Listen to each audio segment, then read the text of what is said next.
or tungkulin ng hospital blood bank when it comes to blood donations? Sige po. Okay po. Ang hospital blood bank po ay ang namamagitan sa mga donors at sa mga pasyente natin. Ang mga donors po ay nagpupunta sa ospital, blood bank, para po sila ay ma-screen. Dito po ay interviewin sila at magkaroon po ng physical assessment. Kapag nakapasa po sila, ay kukunan sila ng dugo. At yung pong dugo ay mag-undergo po ng screening sa laboratory para siguraduhin po natin na ito po ay ligtas na maibigay sa mga pasyente. Kung baga po, ang blood bank ng ospital ay parang tulay po yan. Kung kayo po ay nasa isang lugar, para po makatawid kayo sa kabila, ay dadaan po kayo sa tulay. So ang mga donors po ay kinakailangan pumunta sa tulay, sa ospital, doon po gagawin ang mga prosesong kailangan para po makatawid ang dugo papunta sa pasyente. Ganda ng explanation. Yun. Sino ang maaring mag-donate ng dugo? Miss Annie. Yeah. Opo, attorney. Okay, very clear naman pala na maraming test at saka maraming screening. Kaya siguro dapat hindi tayong matakot, no?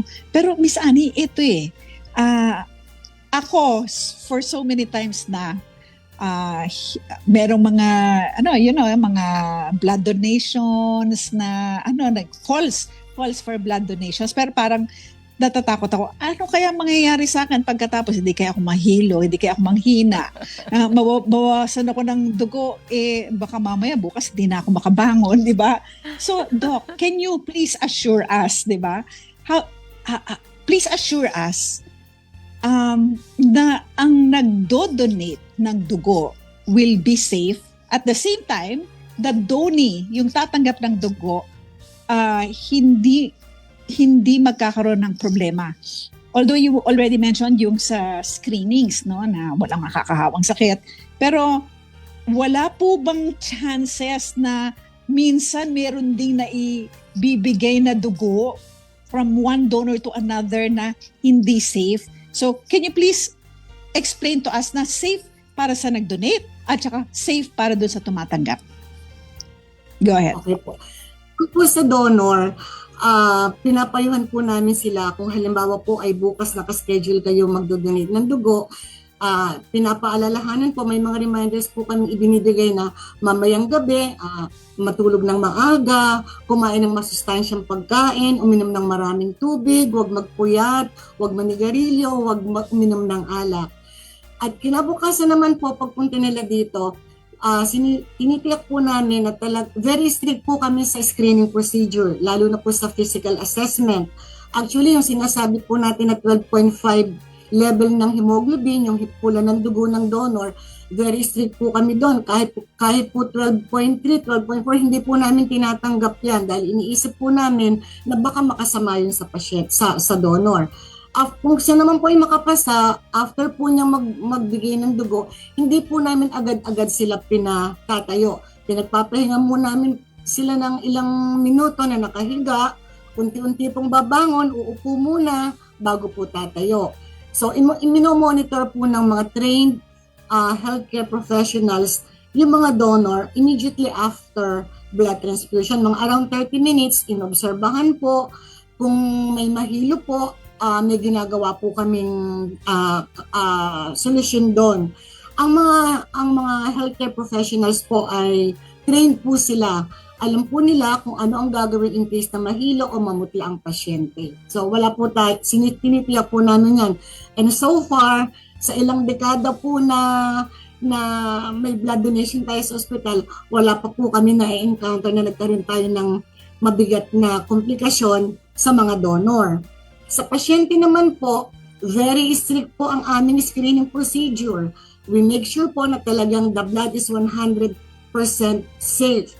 Wala pa rin po kami na-encounter. Magmula po na magbukas ang ospital na ito at masasabi ko rin po sa ibang ospital kasi pare-pareho po kami ng sinusunod na safety standards. We make sure po that the screening procedure is strictly observed. Yung pong screening ng blood bags, blood units. Wala pa po kami na-encounter na may na-transfer na sakit from one donor to another or from donor to patient. Okay. Attorney Dot, with your permission, gusto kong magtanong sa bagay na ito. May binabanggit a while ago na may mga screening na ginagawa. Now, ma'am, tama po kayo. Dahil experience ko yan, Attorney Dot. You made mention, Dr. Asilo, yung tungkol doon sa puyat. Okay. I'm about to donate ng blood. And then, I was prevented because doon sa screening, binanggit na puyat ako. Sa madaling salita, kasama yan sa nadidetermine nila. Doktora, ang question ko, natuwa ako doon sa binanggit nyo kanina na wala pa kayo na experience na nasalin ang isang dugo na hindi karapat-dapat doon sa isang tao na nangangailangan. Now, kung kinakailangan na sumailalim sa screening ang mga donor bago mag-donate, ulitin ko po,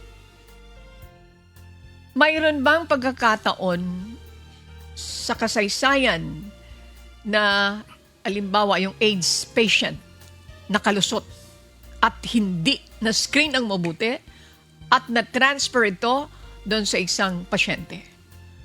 As far as his screening is concerned. Wala po. Actually, isa po yan sa mga tinetest namin. Kasi meron po tayong batas regarding sa HIV screening test. Mahigpit po ang batas na ipinatutupad diyan. So, kinakailangan po ng permit ng isang tao para mag-undergo ng HIV test. Pero meron pong exception doon sa batas na yon. Nakalagay po na ang mga donors, yung mga blood po na galing sa blood donors, ini-screen po yan for HIV. Exception po yan sa batas. So, isa po yan sa screening test. Kaya, tinitiyak po namin 100% na wala pong dugo na HIV positive or from AIDS patient na naisasalin sa pasyente. Tinitiyak po namin yan. Miss Annie, curious lang ako. Itatanong ko to kay doktora. Kasi di ba doktora, iba-iba naman ang mga weight ng tao. Merong mga malalaki, mga matataba, may payat, sobrang payat, hindi po ba? Pare-pareho lang po ba ang kinokolekta nyo sa lahat ng donors?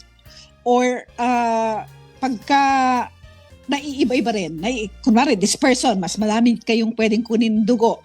Dito naman, ganito lang. At saka, totoo po ba na ang isang blood donation ay maaaring makapagligtas ng maraming buhay? Ibig sabihin, magdodonate ako lang. Yung po bang dugo ko, pwede pong ma-distribute yan sa iba't ibang tao para save ng buhay nila. Doon muna tayo doon sa first question po. Okay po. Ang minimum weight po na required sa qualifications po for donor is 50 kilograms. Below 50 milligrams, 50 kilograms, hindi po namin, dinidefer po yun. Hindi po sabihin, hindi po siya pwede mag-donate ng dugo. 50 and above, yun po ang tinatanggap namin. Ngayon, kung halimbawa po siya ay 65, 70, 75, pare-parehong amount lang po ang kinukuha namin. Sa isang kuhanan po, katulad po ng nakikita natin is 450 milliliters po ang kinukuha. Tapos, yun po nakita natin sa, isang bag po yun, or one bag or one unit, it contains 450 ml of blood. Now, yung po isang bag na yon ay makapagliligtas po ng 3 tao. Bakit po? Yung bag po na yan ay ipinoproseso sa laboratorio, inilalagay po yan sa isang makina para ma-separate po siya into 3 components. Yung tinatawag po natin na red cells, yung pula, puro pulang dugo po yun, yung plasma, yung liquid portion, at yung platelets po. So, yung isang unit po ay magiging 3 units pagkatapos po niya mag-undergo ng component separation process. Kaya yung 3 units po na yon ay maibibigay sa 3 magkakaibang pasyente. Ayun. Kita mo, Miss Annie, ha? Hindi pala ito 1-to-1. 1:1, pwedeng 1:3 people, ha? That's correct. Wow. That's correct. Sige. 3 components, Doc. Interesting. Attorney Doc. Red cells, the plasma, and the platelets. Ayan. Ano-ano ang mga ideal ratio ng blood donor? Actually, yung tinatawag natin na regular blood donors, every 3 months po pwede silang mag-donate ng dugo. Okay? Yung iba po natatakot kasi pag nabawasan daw sila ng dugo, baka magkasakit sila, magkukulang daw sila sa dugo. Hindi po totoo yun. Sapagkat pagkatapos po natin mag-donate ng dugo, ang katawan po natin ay gumagawa ng panibagong dugo. Mas maganda nga po yung kasi napapalitan po ng bagong red cells, ng bagong dugo yung katawan natin. So, wala po tayong dapat ipag-alala doon. At ang katawan po natin ay makaka-recover fully. Kaya ang after 3 months po ay pwede po sila ulit mag-donate. So may nagdo-donate po dito sa aming hospital every 3 months po. Yung iba naman po every 3 times a year or twice a year. So yun po yung mga regular donors natin. Kailangan po natin ng mga regular blood donors kasi ang pangangailangan po ng hospital sa dugo ay hindi po bumababa. Manapa, patuloy pong tumataas. Kaya kailangan po natin para magkaroon po tayo o ma-maintain po natin yung adequate blood supply. Number 1, sabi po ninyo kanina, hindi po yan binibili. But, how about selling? So, kunwari ako, wala akong pera, kailangan ko ng pera.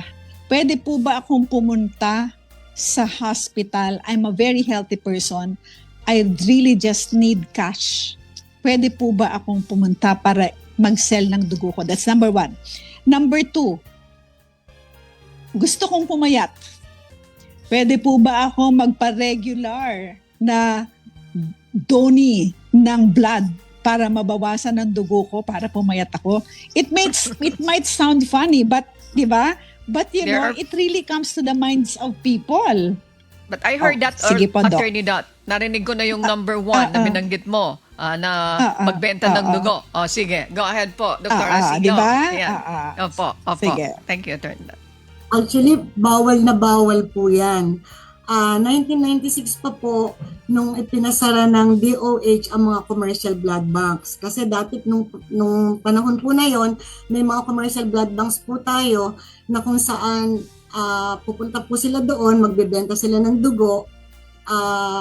Ayun po, nagiging source of income. Pero pinasara na po ng DOH noong pa pong dekada 90. So ngayon po, hindi na po yun applicable. Bawal na bawal po yun. Bagkus meron pong programa ang DOH na voluntary blood donation. Kapag kayo po ay napunta sa ospital o sa Red Cross man o sa Philippine Blood Center para mag-donate po ng dugo, wala pong ibibigay na anumang bayad. Ito man po ay sa pamamagitan ng cash o sa pamamagitan po ng goods, katulad po ng grocery, bawal na bawal po yun. Kaya nga po sinabing voluntary kasi wala pong kapalit. Yeah. Okay, very cleer. Opo. Yung second question ko Dalawa naman pong tanong, hindi po totoo yun na nakakapayat po. Kasi yung pong yung pong dugo na kinukuha, ay napapalitan din po yun.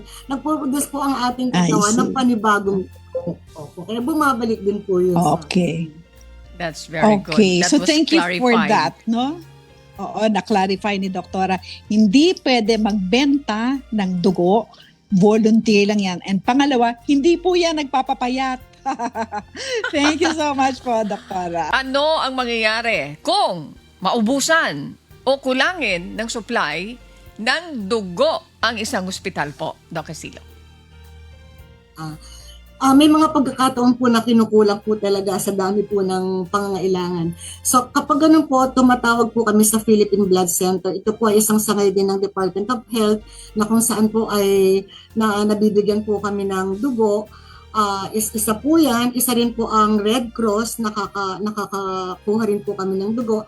At meron din po, at sa iba't ibang ospital po, kasi may tinatawag po kaming networking ng mga ospital na kung saan tatawag po kami sa mga ospital na kasapi po doon sa networking na yun at nagkakabigayan po kami ng dugo. Ito, napaka-importanting tanong. Ano po ang dapat malaman ng ating mga kababayan bago at saka pagkatapos mag-donate ng dugo?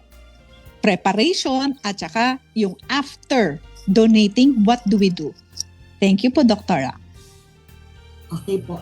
Wala naman pong special preparation. Basta kumain po ng masustansyang pagkain, uminom ng maraming tubig, wag muna pong uminom ng kape para wag nervyusin, wag pong manigarilyo, wag pong uminom ng mga alak, wag magpuyat. Yun lang naman po ang mga dapat gawin bago mag-donate ng dugo. Pagkatapos naman po mag-donate ng dugo, pwede naman pong pumasok sa eskwela kung estudyante.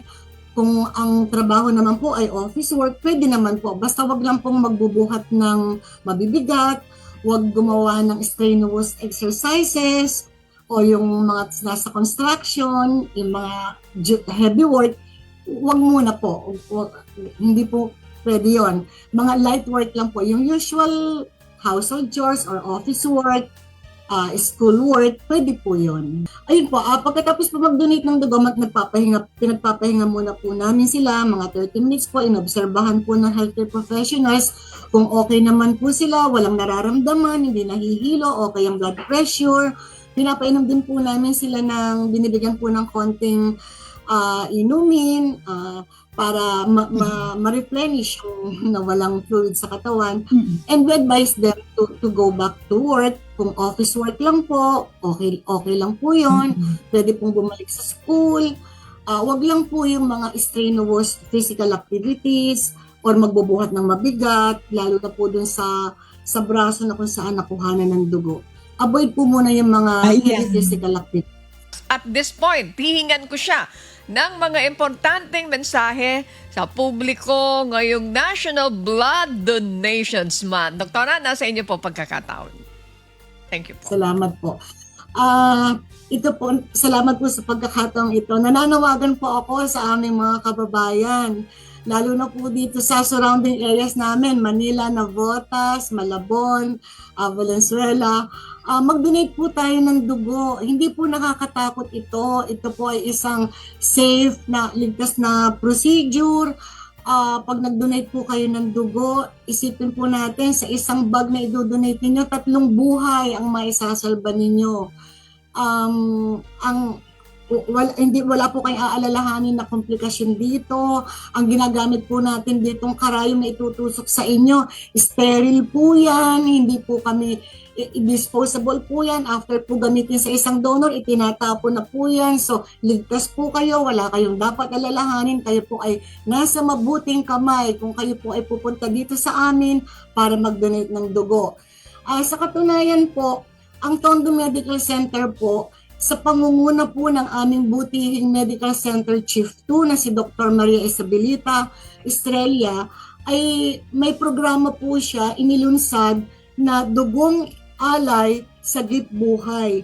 Ito po ay pagpaparangal sa mga regular blood donors ng Tondo Medical Center na kung saan po tuwing ganitong buwan po ay inaanyayahan po namin ang mga regular blood donors upang bigyan po ng pagkilala. Sa pangunguna po ng aming director na si Dr. Estrella. Wow! Nako, doktora, nakakatuwa naman itong ginagawa po ninyo. You're really saving lives. And you know, this program of yours na you are honoring blood donors, napakaganda po nito. Congratulations po dun sa inyong head, si Doktora Estrella. Wonderful, wonderful project. Ayan. If you liked or learned from this video, please click subscribe.